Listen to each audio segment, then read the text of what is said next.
G'day. Genesis chapter 23 and 24, we have two love stories. Abraham and his dearly beloved who has passed away, Sarah, and then Rebecca and Isaac in chapter 24.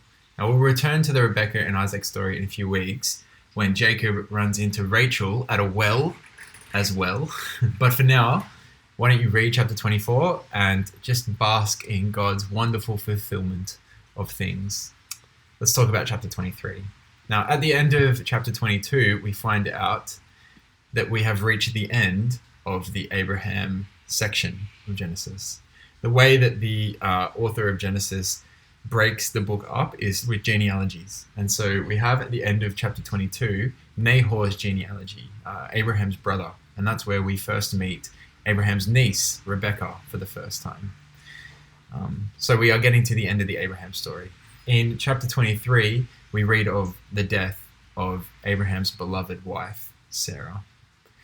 Now, Sarah is the main female character of Genesis since Eve.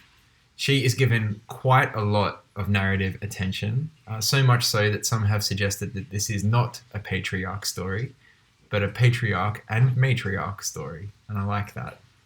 She is the grandmother of the nation of Israel. Her life has not been particularly easy. She suffered the shame of childlessness until she was 90 years old, particularly shameful in that ancient world. Twice she was trapped in a foreign king's harem because her husband's unbelieving idiocy, basically. She had her own son leave to be sacrificed by her husband in Genesis 22. What a traumatic event that would be.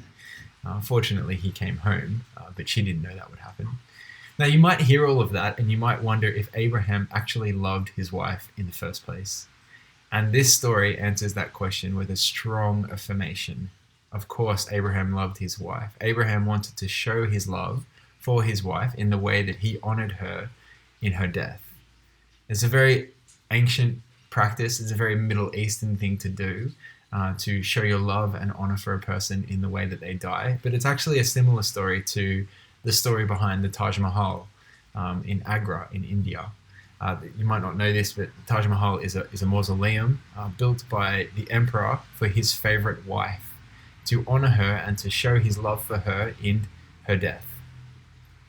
This is like the Taj Mahal story of the Old Testament.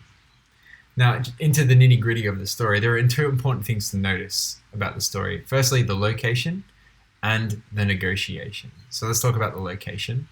The place where Abraham wants to bury his wife is Ephron's land in Machpelah, near Mamre. That's the way it's described. This land would be later known as Hebron, and Mamre should be a familiar name to you because we've read about it many times in the Genesis story. This would have been a very sentimental place for Abraham and Sarah. It's a place associated with their happiest memories. Mamre is where God promised that she would bear a child within a year. It's the place where most of God's filled out promises were given to this couple. So it would have been a really sentimental place, and that's why Abram wants to bury his wife there.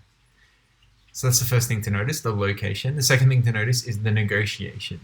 It's a bit of a fun thing to read negotiations that happen in other cultures because they're often so subtle and funny. But this is how it goes for Abraham and these people in Machpelah. So initially, Abraham asked the residents of the land for somewhere to bury his wife, just a burial plot. And they respond by saying, sure, bury her wherever you like. And so Abraham is more specific. Well, can I bury her in Ephron's land in the cave at Machpelah?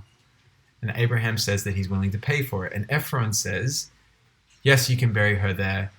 Feel free to have it. Don't pay for it. But Abraham responds again by offering to pay for the land. So why is Abraham wanting to pay for something that he can have for free? There's a really good reason. Because if someone gives you something for free, then they are usually entitled to take it back when they feel like it. But Abraham doesn't want that here. He wants this land to be secure. He wants it to be his own plot of land, not able to be taken back. He wants the assurance that this land will be his family's burial plot forever. And so he offers to pay for it. And when he does offer to pay for it, Ephron replies by saying, sure, 400 shekels of silver. But what is this between you and me? He says, go ahead and bury your dead. Now, keep in mind, 400 shekels of silver, that is a lot of money. So either it's an overpayment for a plot of land, or this is a huge plot of land. We don't really know. Either way, Abraham pays it without hesitation. Because obviously, if he pays up this massive sum of money, having this plot of land is very important to him. It's a place to bury his beloved wife. It's a stake in the ground. Now, the significance of this story lies in the fact that Abraham is now the possessor of the land that God had promised to him. The partial possessor, anyway. He wouldn't be given it because he wouldn't be given it as freely because he wanted to have it outright. But now he is the partial owner of the land that God had promised to him. Now, Abraham's attitude here is held up to believers as a model of faith in Hebrews chapter 11. That we should look forward to the eventual fulfillment of the promises of God, is what it says. These all died, talking about Abraham, in faith, not having received what was promised, but having seen it and greeted it from afar. Partial fulfillment. For people who speak this way, make it clear that they are seeking a homeland. They desire a better country, that is, a heavenly one. So we, like Abraham, we are to lay claim, partial claim, to the promises of God now. But we do so in eager expectation that one day we will lay full hold of them. Now we are relieved of the guilt of our sin and of the partial presence of our sin. But one day we will be relieved of the presence of sin completely. Now we might experience the partial healing of our bodies momentarily before death in God's kindness, but one day we will be recreated in resurrected bodies, and there will be the end of suffering and pain.